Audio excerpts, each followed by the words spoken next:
Do you have a calendar filled with meetings? Last week, Shopify announced that they were eliminating meetings. That's right, they got rid of 10,000 meetings that had more than 2 people and announced that there would be a 2-week cooling off period. I believe the issue might actually be that the meetings weren't properly structured from the beginning. In this video, I'm going to provide 8 tips that will help you make your meetings more effective.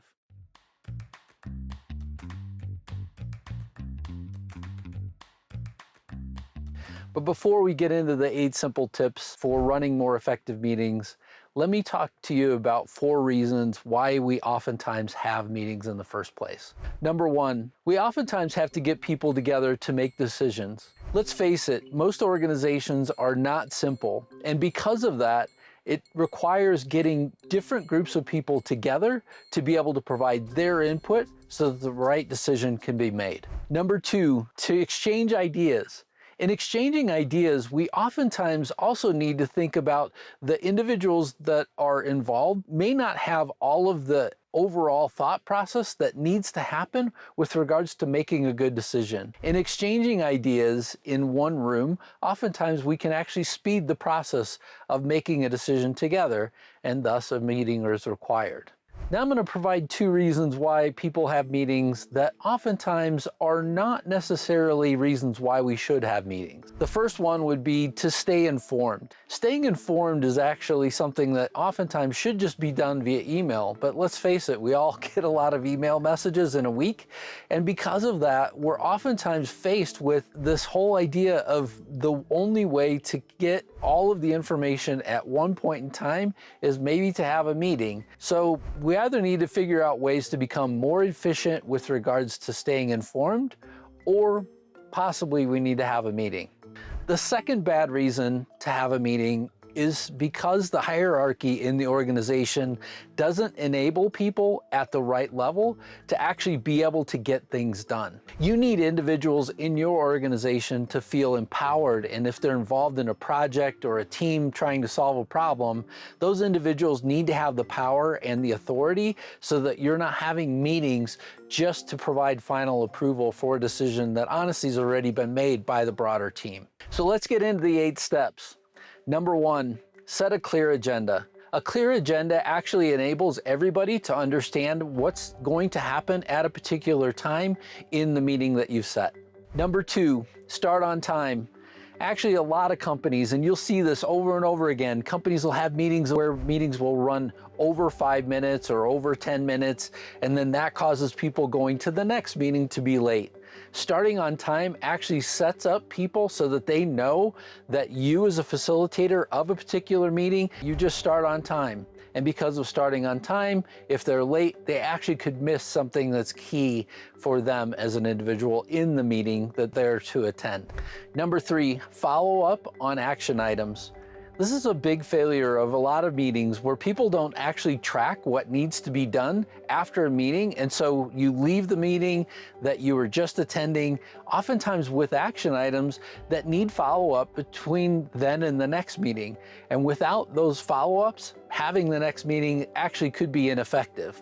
So rather than have an ineffective meeting or have an ineffective meeting in the first place, you want to make sure that you follow up on action items. Number 4, let everyone participate. So as a facilitator or the individual who's actually called the meeting, you need to be watching the individuals that are in the room and make sure that you draw out individuals that are quiet during a meeting.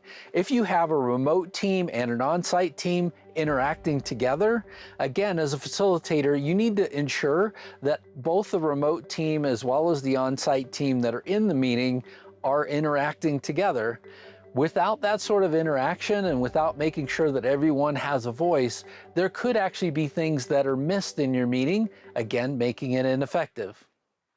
If you like this video so far, please make sure that you like the video and subscribe to the channel. Also, if you click the bell icon, it will remind you of every video that I put out in the future. Number 5, keep it focused.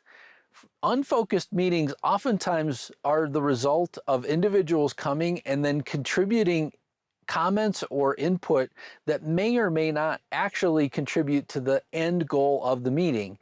Again, you've established a clear agenda. You've made sure that people are there and they're contributing, but as they're contributing, you have to make sure that the overall focus of the meeting stays on point.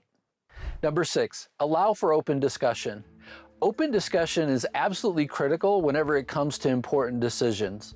Whenever you come to a point where an important decision needs to be made, you need the entire team to agree with that particular decision, or you just might actually make a decision that then you have to have another meeting for.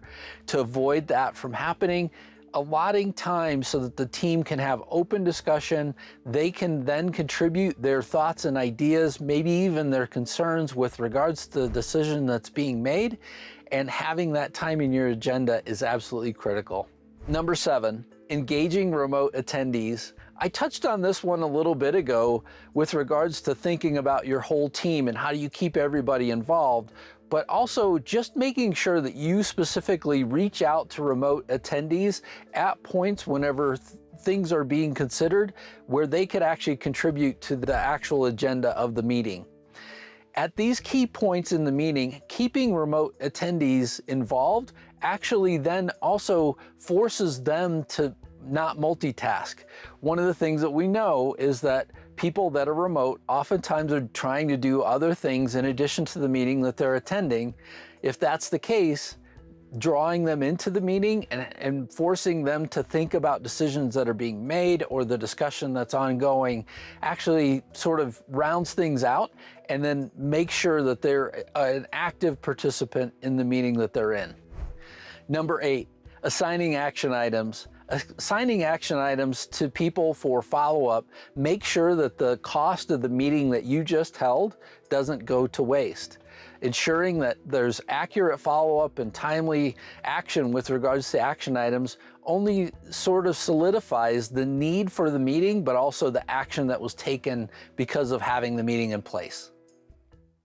By following these 8 simple steps, you actually will run much more effective meetings, and by having meetings in your organization where people come together, you start on time, you have action items and follow-ups, you keep everybody involved, actually will result in an organization that is executing much more effectively. If you like this video, please make sure that you like the video and subscribe to the channel. Thanks so much for watching.